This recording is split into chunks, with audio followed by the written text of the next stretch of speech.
So the key shifts that have been put forward in a number of different places, both by the assessment consortia as well as by student achievement partners and other organizations working on the Common Core, are these three. One, the issue of complexity, that we're shifting to regular practice with complex texts and its academic language. Two, that we're shifting to more evidence-based reading and writing grounded in evidence from text, both literary and informational text. And thirdly, knowledge, that building knowledge through content-rich text is a big shift. So the knowledge factor seems to go in and out, and but it's really, really key if you read the Common Core document as a whole, you know, to the whole underlying concept that it recognizes that the building of knowledge is essential to the ability to read and write around complex text, and if you don't attend to that building knowledge right from the beginning, that even if you have text that's been rated as complex, you're not likely to have the comprehension and that's needed. So these three shifts imply that we have to have texts that are worth reading, that we have tasks that are worthy of engagement, and that we're working with an integrated framework here. We're talking about integration on three different levels. Integration across the areas of the English language arts, reading, writing, speaking, listening, language. Integration of the Common Core standards. This is not a reductionistic approach, even though we have grade level standards. As you can tell from the presentations about the assessments, we're not talking about objective-based assessments where we have a few items for each, you know, grade level standard. There's integration of the standards as well as integration of the areas of the language arts. And then of course we have integration between the English language arts and the disciplines, which others have spoken about today. So you've heard in several presentations about these major claims. There are comparable claims on the part of both Park and Smarter Balanced. I don't need to reiterate them because you've heard quite a bit about them. But an important point about the claims is that the claims are driving these integrated, more holistic assessments. So this is another point that sometimes, at least in some of the states that I've worked in, before there was a lot of information available about the assessments, it gets lost.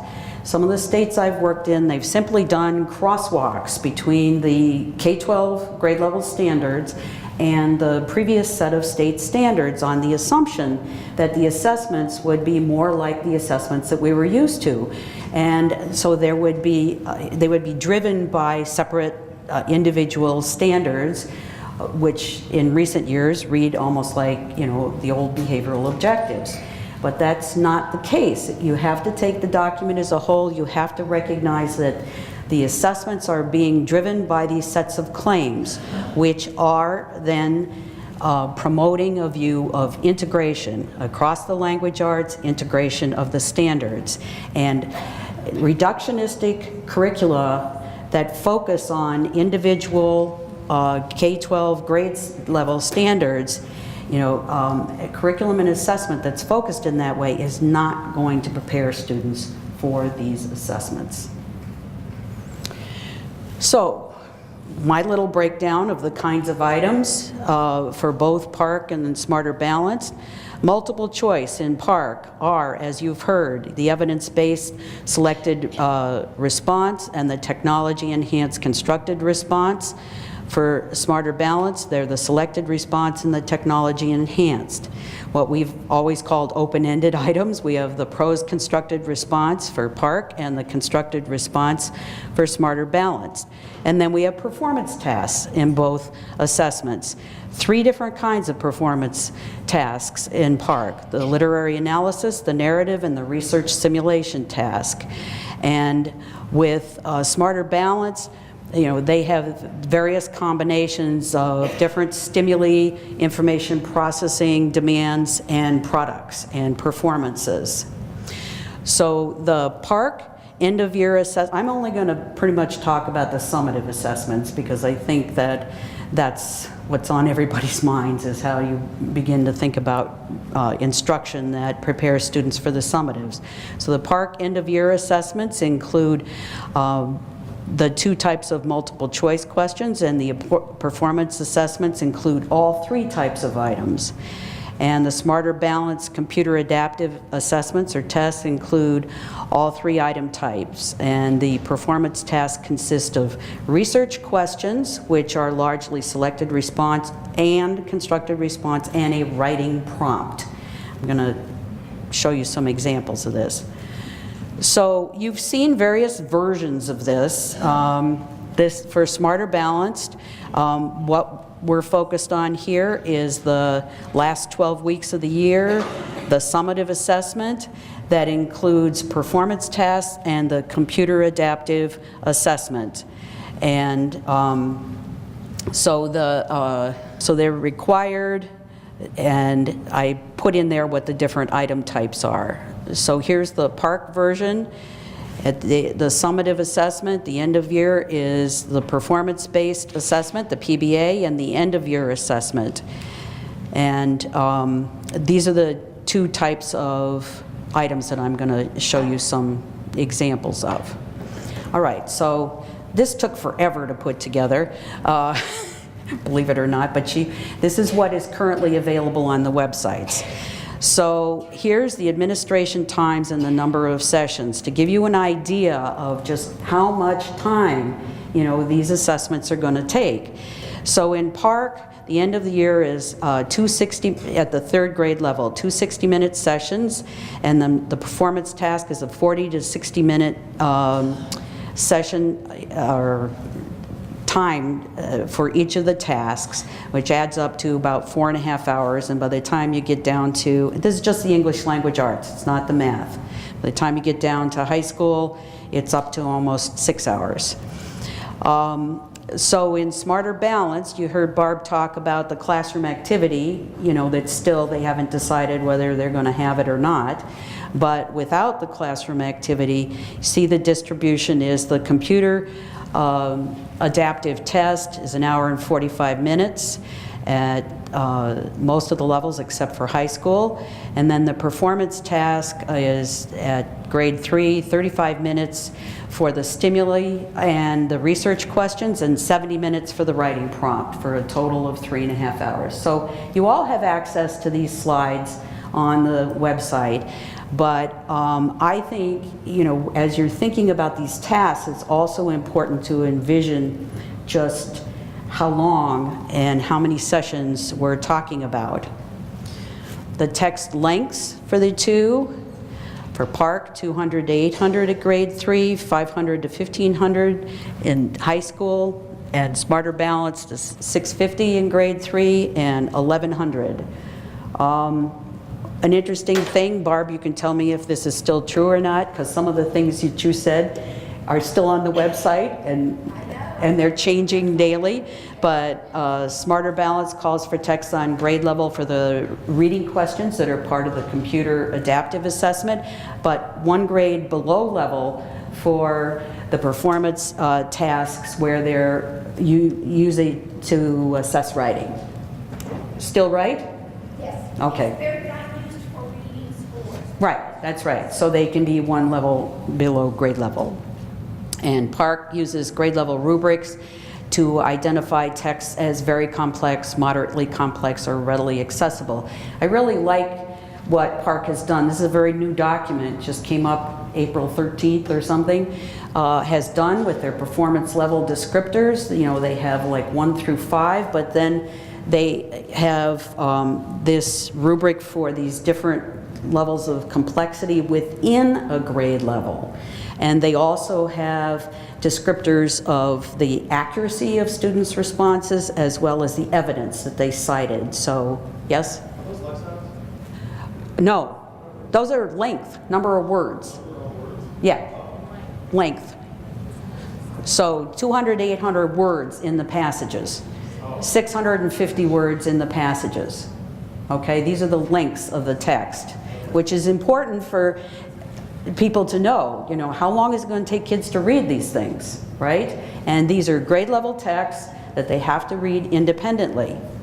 No, I didn't have any Lexile stuff up here, right? So what does this mean, you know, for instruction? It means that students are going to need experience reading long, grade level or near grade level text independently and silently. And particularly in the lower elementary grades, there's been a huge amount of emphasis on reading quickly a lot of shorter texts, right? So this is a pretty big shift.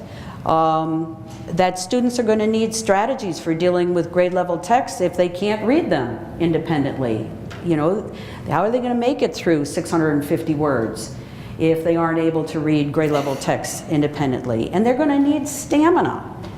You know, kids are, you know, if they take one look at this and go, oh, you know, they have to have practice with these kinds of tasks to build up a set of experience, strategies, expectations, and stamina. In addition, everyone needs to be exposed to rich grade level texts, whether they can read them independently or not. This is the knowledge building. This is the academic language, vocabulary, that even if students are not able to handle these texts independently, they still have to have exposure to them over time. What the optimal balance is, I don't think anybody knows. And students who can't read them independently are going to need instructional level texts as well to improve their basic skills. You're not going to be, it's not an all or nothing thing here. That isn't going to work because there is a lot of research to suggest that students are not likely to progress if they aren't reading appropriate level text. So, some sample short answer items. Just to repeat, Smarter Balanced has selected response, technology enhanced, and constructed response for measuring reading, and PARC has the evidence-based selected response and technology enhanced constructed response. So, you've seen a couple of examples like this, the two parts. You know, what is one main idea of how animals live? You pick the main idea, then which sentence from the article best supports the answer to part A? And in some of these items, you have to get both parts right in order to get credit, and then there's some where you can get partial credit. It just depends on the way the item is put together. But so, you know, I think, David, you said something about traditional multiple choice in your presentation. There really aren't any that are, you know, exactly what I would call traditional multiple choice. They are multiple choice, but again, these shifts are really apparent in these items, even the short answer or the multiple choice items. Here's a sample technology enhanced that is on the website. Read the sentences from the passage, then answer the question. Click on two phrases from the paragraph that help you understand the meaning of scarred. So this may be one of those that you were talking about, Barb, where you can't hot link the whole entire passage, so that makes the operational aspect of doing an item like this difficult. So this is both a vocabulary item and a technology enhanced item. Here's a couple of those brief constructed responses Barb talked about. Just 3 examples. First one, I think David used the first one too in his presentation. Write a paragraph explaining why people who live in moist climates work harder to prevent mold than people that live in dry climates. Include details from the passage about how they prevent mold. And then a second example, based on what you read in the text, do you think cell phones should be allowed in schools? This is one of these. Again, it's evidence-based, but it is also kind of an opinion piece. Using the list provided in the text, write a paragraph arguing why your position is more reasonable than the opposing position.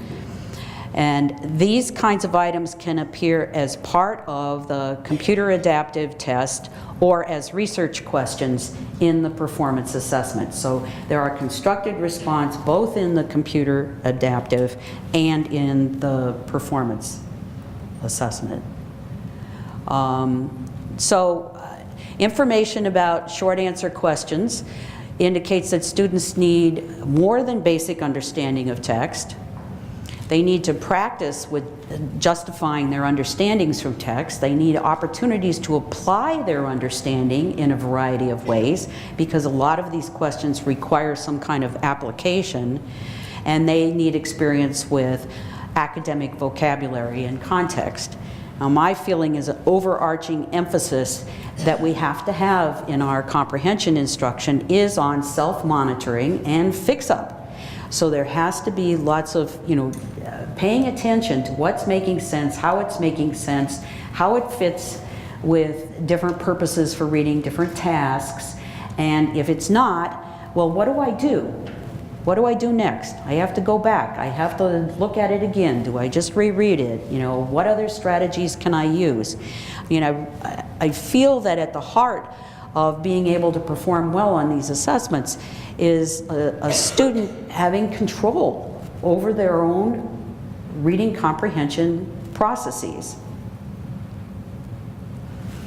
So the Smarter Balanced performance tests right now include a classroom activity that takes approximately 20 minutes, a research phase where there's 35 minutes in which the stimuli and the research questions are presented, 1 or 2 of those at grade 3, up to 5 different stimuli in high school. And at least 3 research questions in this 35-minute phase. And then in the writing phase, it's 70 to 85 minutes, depending on the grade level. And there's 3 different types of writing prompts. Those that are opinion or argumentative. So it's opinion in grades 3 to 5. It's argumentative in 6 to 11. Narrative writing prompts, and informational and explanatory. So this is kind of analogous to what Park has with the 3 different kinds of performance tasks. So the Smarter Balanced uses this, give you an idea of the different kind of stimuli they might use, the different kinds of information processing demands that might be required, and then the various products and performances. This too has changed. Every time I see a version of it, it changes a little bit. And I think it changes as a function of the pilots and what they're finding out is feasible and what isn't feasible. So animal defenses is one of the performance tasks that is still online, and it does include a video. So I don't know, Barb, if this one's gonna bite the dust because of the video. But anyway, the classroom activity again is 20 minutes. Part 1 is 35 minutes where you examine the sources, you take notes, you respond to 3 research questions. Part 2, you write an explanatory essay for 70 minutes. And this is a grade 4 example. So in step 1 of the classroom activity, you have an orientation to the topic. You have accessing the stimuli, show the animal defenses video, and lead the whole class in a discussion. And step 3 is you clarify the expectations for the writing task. There's actually directions that refresh students' memories about what a good explanatory essay is like, what it includes, and so forth. So this is all the classroom activity that's intended right now to be preparation for the performance task. And it'll be interesting to see what the results of the pilot are, where they've administered the performance task with this classroom activity and without this classroom activity. So the next part is the stimuli and the research questions. So you read an article and watch a video. Those are the 2 stimuli. You take notes, and a note-taking grid is actually provided. And the students can refer to the notes when they're actually responding to the writing prompt. And you answer 3 constructed response research questions. You see the questions here. What does the article Animal Roll-Ups tell you about why some animals curl up? So they are scored, but they're also preparatory to the responding to the writing prompt. So there is scaffolding in, these tasks.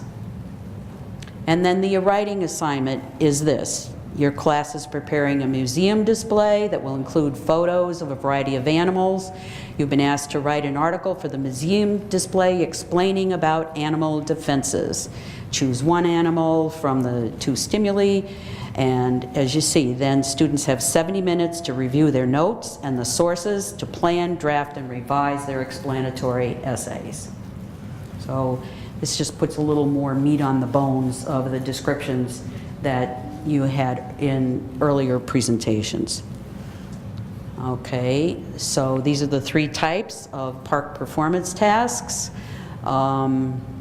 This is a grade 10 literary analysis performance task. You see the text for this performance task. You get some evidence-based and technology-enhanced items, again, you know, for the same purposes, to both tap your comprehension of the pieces, but also begin to build your knowledge. This is how the building knowledge is being assessed in these assessments, you know, is that you're reading or reviewing or responding to more than one piece of information about a particular theme or a particular topic. And so, you know, rather than deal with all the prior knowledge issues of evaluating things that students should already have been exposed to in their curriculum, instead the building knowledge is coming, you know, through this. But of course, what you've had in your curriculum is still going to influence it, right? So here's a vocabulary item. I'm running out of time, which is why I'm going so fast. So here's the prose constructed response for this literary task. Use what you've learned from the readings to write an essay that provides an analysis of how Sexton transforms Daedalus and Icarus. As a starting point, you may want to consider what is emphasized, absent, or different in the 2 texts, but feel free to develop your own focus for analysis. Develop your essay by providing textual evidence from both texts. Be sure to follow the conventions of standard English. Okay, I know Kenji needs to go on soon, right? So I'm gonna just, there's an example in the item set of each one of these. So, what are the implications again? The implications are that students are going to need experience with different types of source materials. They're going to need experience integrating ideas and information from multiple sources of information, and they're going to need experience with different types of writing purposes: opinion, argumentative, literary analysis, summary, and so forth and so on.